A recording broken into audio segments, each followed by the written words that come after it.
what I have here is a hand-wrapped fabric mat. And what we do is we cut openings in our backboard or our mat board, and it is covered with, in this case, a raw silk.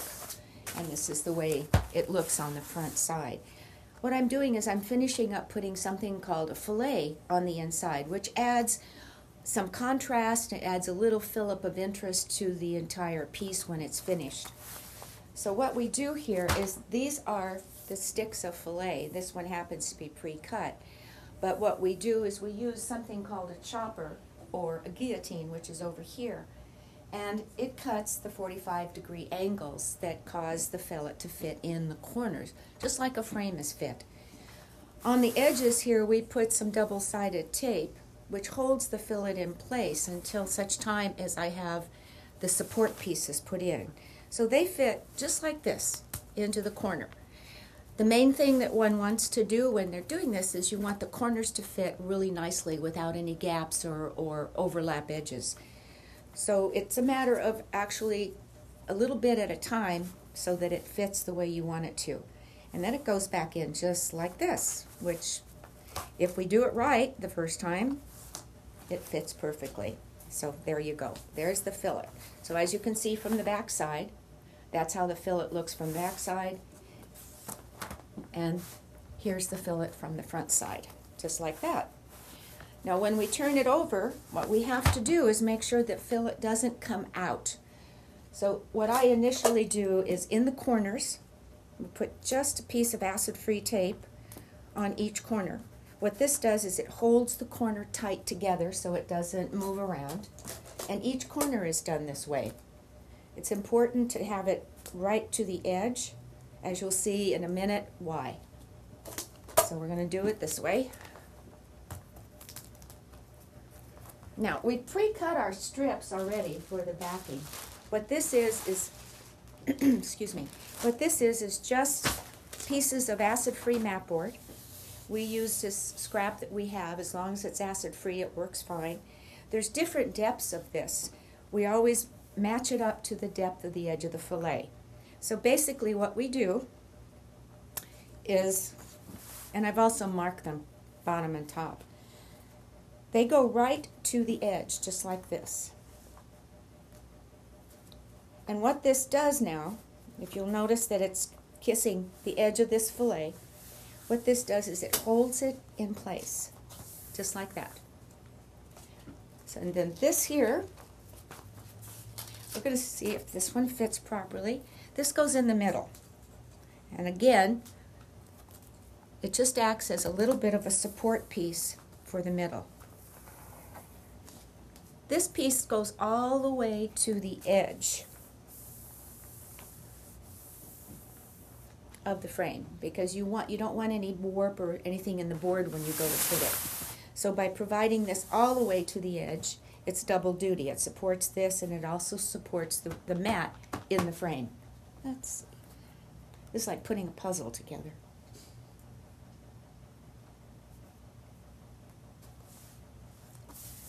The next step is we want to put down clear tape. This is an acrylic tape that covers the wood part of this piece and then holds the strip to the piece so nothing moves around. It also serves to keep the wood away from the artwork. Okay, so now what we have is the fillet in the mat, and as you can see, everything's pretty stable. It doesn't wobble, it doesn't move around. Okay, so the next step that we're going to do is I've already mounted the customer's artwork. What had happened with this is the artist who did this happens to be original art. This is a painting on silk. And the artist mounted this piece of hand-painted silk onto this raw silk background. What we found when we went to frame it is she's also glued it on the bottom, which, for all you budding artists out there, please don't do this. always need to suspend something just from the top. The reason for that is you'll see this little wrinkle, and what this wrinkle does is it's going to show in the artwork. But to get this off could ruin the piece, so the customer and I discussed it and decided that that probably wasn't a good thing to try. However, we did mount this backing board, which wasn't done before. I mean, this silk, excuse me, to the backing board, because this was also rippling pretty badly. And the reason for that was the way it was mounted. So what this does now is this is put behind the piece. So the object here is to make sure that you're reasonably even all the way around. Always remembering, however, when you're doing original artwork, that border doesn't always come out as even as we'd like. And we're going to take our double-sided tape. This is pretty handy stuff, guys. It does a lot. And do this, put it here, put it across the bottom, and down the side. Now what this does is it attaches to the back again so it doesn't slip. So, and double-sided tape sticks pretty fast and pretty easily, so you have to kind of manipulate just a little. There, I think that'll do it. So now what you do again... We're sure it's going the right way? I think so. It won't be the first time. We had to redo it. Okay. One of the things about this piece is interesting. It's called a diptych. A diptych is artwork split into two panels that are framed usually in the same frame side by side. This is why we have the double opening mat. The bridge in the middle then camouflages the fact that these are two separate pieces. So consequently, when they go together, they tell a story.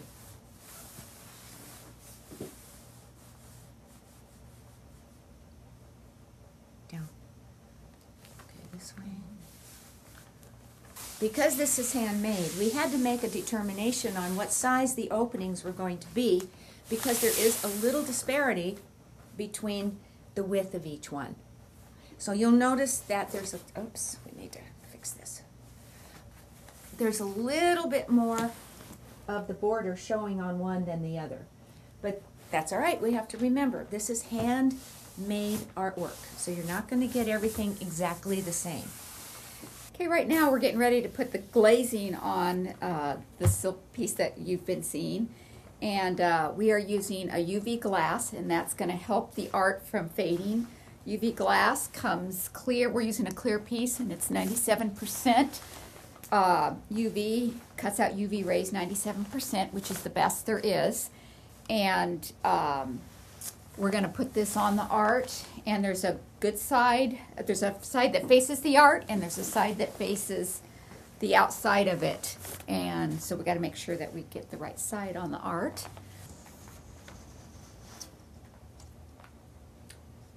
We don't want to drag it on there because it will scratch. Do you think we need spacers, or are we going to be okay? We'll be fine. All right. Okay. Now what's interesting is this piece came in, we had framed this piece once before using different colored frame. So we didn't change the matte color, but what we did do is the customer wanted a different colored frame because she changed the decor in her room. So I think it's really interesting to see the difference between what one frame can do for a piece and what another one can accomplish. So I saved the old frame, and the only difference is the fillet in here, which is bronze, was silver. But you can see this is the silver frame that was on it before. So you have to kind of use your imagination what a silver fillet would have looked like in there. All right, here's the new frame that the customer picked out. This takes it a little bit away from the oriental feel that the silver frame had, which had just a little bit of a oriental feeling to it. So this piece was a little bit more transitional. Transitional just means that it kind of bridges the gap between, say, modern or contemporary and traditional or whatever.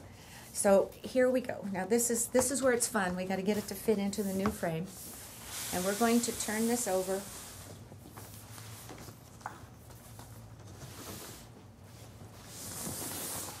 Okay. And they say lefties can't do much. Well, they just don't know what lefties can do.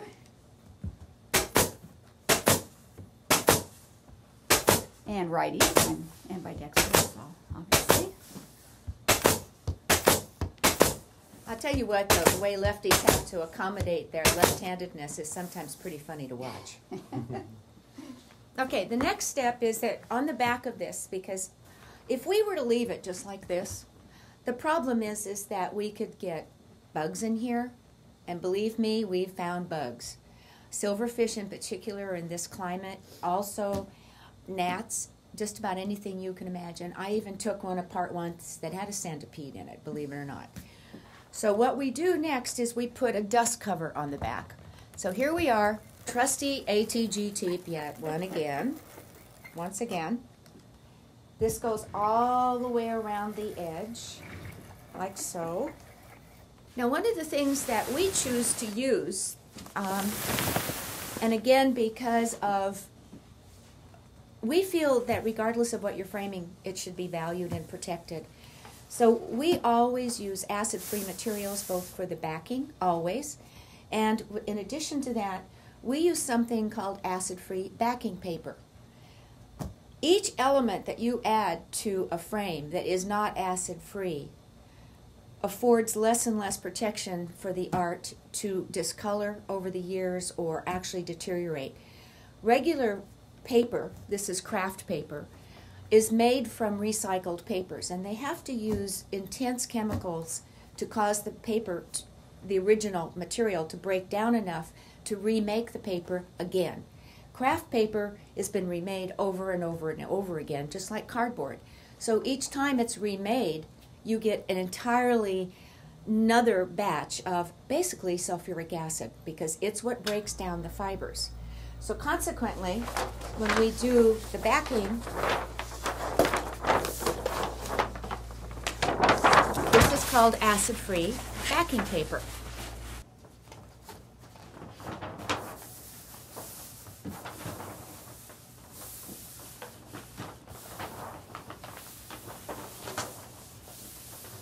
Now all that's really left for this particular piece is we're going to trim the paper back so the edges are clean, and then we're going to put the hangers on it. Do you think we might want to add corner brackets to this frame because it is quite large and it might just support the frame a little better? Yeah, you know, we had them on the other one because it's not a very heavy frame. So yeah, I think that's a great idea, and we should have thought of that to begin with. Okay, so let's... Oh, well, another day in the frame shop. Yes, so we'll just lift up a little bit here on the corners and put the there here. The one thing about any kind of framing that you do is somebody, put the rest in. Somebody asked me once, why don't you do a handbook about the different steps and procedures for framing? Well, I have to tell you, every job you get, or at least 85% of them, there's something going on that you have to reconsider what you would normally do in another situation. So having to add these after the fact is not unusual.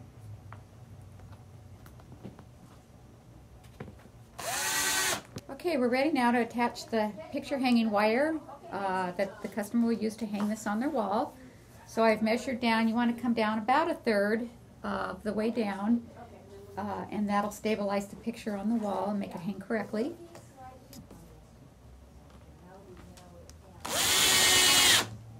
Do you want to put the bump-ons on and Yeah, you got the top? stickers? You sure you got the top?